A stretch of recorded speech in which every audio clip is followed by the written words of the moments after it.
Halo Sobat Film, apa kabar kalian? Mudah-mudahan masih dalam keadaan sehat ya, dan dilancarkan rezekinya. Amin. Di video ini saya akan mereview sebuah film yang bercerita tentang seorang wanita karir yang memutuskan berhenti dari pekerjaannya dan meninggalkan kehidupannya di kota besar. Dan pada akhirnya dia kembali ke kota asalnya. Di sana dia mendapat pekerjaan menjadi regu penyelamat dan memulai suatu hubungan yang rumit dengan seorang remaja bermasalah. Kemudian, bagaimana kisah selanjutnya?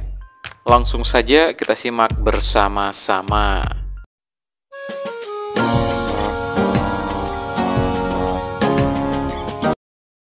Lake, seorang wanita karir berusia 29 tahun yang berusaha bertahan hidup di kerasnya kehidupan kota besar seperti New York. Meskipun atasan sekaligus pacarnya ada di sana, namun dia tidak bisa banyak membantu karena Lake sendiri yang harus bekerja keras. Hubungan spesial itu sepertinya harus kandas di tengah jalan karena sang kekasih juga lebih sibuk dengan pekerjaannya dibanding dengan dirinya. Sampai pada akhirnya, Lake memutuskan untuk pulang kampung dan meninggalkan semuanya di kota, termasuk meninggalkan pekerjaannya tanpa permisi. Suasana asri dan masih sejuk membuat Lake sepertinya akan betah berlama-lama di sana dan mungkin akan mencari pekerjaan. Lake ini adalah anak satu-satunya. Ibunya senang melihat Lake akhirnya pulang ke rumah, meskipun dalam keadaan yang belum sukses. Orang tua Lake bukan termasuk golongan atas, jadi untuk terus menyambung hidup, ibunya membuka kelas 6. Dan ayahnya juga masih bekerja. Semua orang di sana harus bekerja, termasuk Lake. Dan ibunya meminta Lake untuk mencari pekerjaan, karena jika tidak, mereka akan kesulitan bertahan hidup. Apalagi dengan kembalinya Lake akan menambah banyak pengeluaran. Tentu saja Lake akan mencari pekerjaan, namun sebelum itu dia akan menemui teman-teman lamanya dan bernostalgia bersama.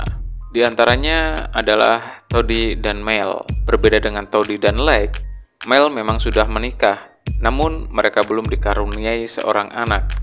Dan mereka melakukan banyak program untuk mencapai tujuan itu. Salah satunya, Mel tidak boleh merokok dan minum minuman. Kembalinya dari Kongo, Lake mendapat pesan dari tempat kerjanya di New York. Intinya, Lake akan diberhentikan jika tidak kembali dalam waktu 1 minggu. Namun sepertinya Lake tidak peduli, karena dia sudah bekerja menjadi seorang penjaga kolam renang di dekat sekolah anak SMA. Meskipun gajinya tidak terlalu besar, namun itu sudah cukup baginya. Dan tentu saja, hari pertama bukan hari yang mudah. Lake bertemu dengan beberapa anak muda, salah satunya bernama Jason. Dan Jason di sana hanya untuk menghabiskan waktu. Ada juga beberapa gerombolan bocah-bocah yang tidak bisa diatur. Bahkan hal tersebut sampai membuat Lake kesal. Keesokan harinya, Lake yang lagi bersama Todd habis dari minimarket didekati oleh 3 orang pemuda yang salah satunya adalah Jason. Mereka minta dibelikan bir, tapi Lake tidak memberikannya. Namun berbeda dengan Todd, dia akan membelikannya dengan syarat mereka juga harus diajak minum-minum bersama. Mereka deal, dan malam itu mereka juga mengajak Mel. Awalnya Mel melarang ini, apalagi Mel adalah wakil kepala sekolah. Namun karena tidak tahan, jadinya dia juga ikutan. Hadirnya Lake di sana sepertinya membuat Mel menjadi nakal kembali. Dulunya mereka memang bertingkah liar saat masih muda, namun kini hal itu terjadi kembali. Padahal Mel masih dalam program untuk bisa memiliki anak. Sampai suatu hari, Lake dan yang lainnya melihat Jason dan teman-temannya sedang berurusan dengan polisi, dan mereka coba membantu apa yang telah terjadi. Polisi itu melarang Jason dan teman-temannya yang main skateboard di pinggir jalan. Namun Lake malah mendukungnya. Menurutnya, Jason dan teman-temannya berhak bermain skateboard di sini. Tidak ada peraturan yang melarang main skateboard di halaman parkir. Hasilnya, Lake lah yang menang, dan itu membuat Jason semakin suka dengannya.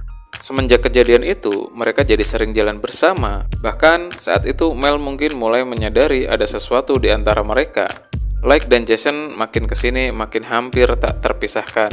Tidak hanya di luar, namun di kolam renang mereka juga berbincang satu sama lain. Mereka mungkin tidak menyadari kalau perlahan hubungan di antara mereka mulai tumbuh ke arah yang mungkin lebih dalam. Sampai suatu malam, mereka rame-rame masuk ke kolam renang dan berenang di sana. Saat itu, Lake pergi ke toilet, namun saat akan pergi, dia dicegat oleh Jason. Saling tatap-tatapan membuat mereka jadi salah tingkah. Hingga akhirnya, Jason memberi tusukan enak kepada Lake. Dan malam itu menjadi malam yang panjang bagi mereka berdua. Bahkan Lake pun tidurnya pulas karena kecapean. Ibunya berusaha membangunkannya untuk pergi kerja, namun Lake mengatakan kalau hari ini dia libur. Sepertinya ibunya dalam kondisi yang tidak mood hari itu. Dia terus marah-marah gak jelas, ditambah lagi pesanan yang diminta pada suaminya juga tidak dibelikan, dan ibunya pun pergi sambil ngambek. Kebersamaan Lake dan Jason sepertinya yang makin kesini makin tak terbendung. Mereka terus terlihat bersama, jalan-jalan ke dalam hutan, hingga ujung-ujungnya Jason memberi tusukan enak kepada Lake untuk kedua kalinya. Bahkan semenjak itu, dimanapun mereka berada, jika ada kesempatan, Jason akan memberi tusukan enak kepada Lake. Dan bahkan Jason juga mengajak Lake untuk pergi bersama-sama keluar dari kota ini. Entah kemana, yang jelas hanya mereka berdua aja. Sayangnya Lake tidak bisa terburu-buru seperti ini. Setidaknya Jason harus punya uang sekitar $1.000 sebagai pegangan. Dan itu tidaklah mudah. Sama seperti Jason, temannya yang bernama Matt ingin pergi juga dari kota ini. Dia merasa kalau dia tidak bisa hidup di kota ini. Hidupnya sudah hancur, dia ingin memulai kembali di kota yang baru dengan kehidupan yang baru. Matt rencananya juga ingin mengajak Jason pergi bersama-sama. Jason memang menginginkan hal tersebut, namun tidak malam ini. Setidaknya mereka harus mengumpulkan uang sebelum pergi. Suatu pagi, Lake mengajak jalan-jalan ke rumahnya dan mengunjungi salah satu ruangan yang belum jadi. Rencananya, ruangan itu akan dibangun sebuah kamar untuk ibunya bekerja secara online. Dan tidak lama, ibunya Lake muncul dan tidak sengaja melihat mereka berdua. Dia hanya memastikan kalau itu bukan seekor rakun yang masuk. Dari tatapannya, sepertinya dia tidak senang. Dan benar aja, malam itu Lake mendapat ceramah yang pedas dari ibunya. Intinya, rumah mereka sudah terlalu penuh dengan kehadiran Lake. Kenapa? Padahal Lake adalah anaknya sendiri. Ibunya mengatakan kalau hadirnya Lake membuat kehidupannya jadi ruwet. Terlebih lagi gajinya Lake tidak seberapa. Malam itu perdebatan di antara mereka terjadi, sampai akhirnya Lake memutuskan menginap sementara di rumah Jason. Namun pagi itu, hubungan mereka sepertinya ketahuan oleh Toddy. Lantas, apa yang akan terjadi?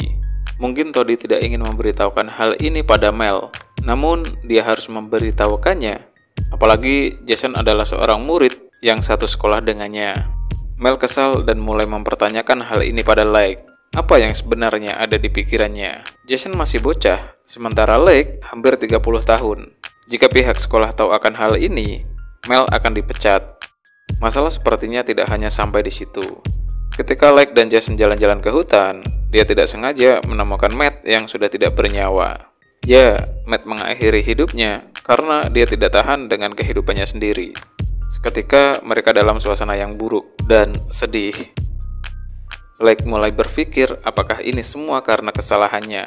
Semenjak Lake ada di sana, Jason jarang lagi ngumpul dengan teman-temannya, salah satunya Matt. Bahkan kehadirannya juga membuat suasana rumahnya sendiri tidak harmonis lagi. Tapi Lake tidak akan menyerah begitu aja. Dia pasti bisa memperbaiki semua ini. Perlahan-lahan dia menyelesaikan ruangan yang belum jadi untuk ibunya, dan perlahan-lahan juga hubungannya dengan sang ibu membaik. Lake juga menyadari kalau mungkin tempatnya bukan di sini lagi. Lake akan kembali ke kota dan menyelesaikan apa yang belum diselesaikan. Pada akhirnya, semua akan kembali normal dan baik-baik saja.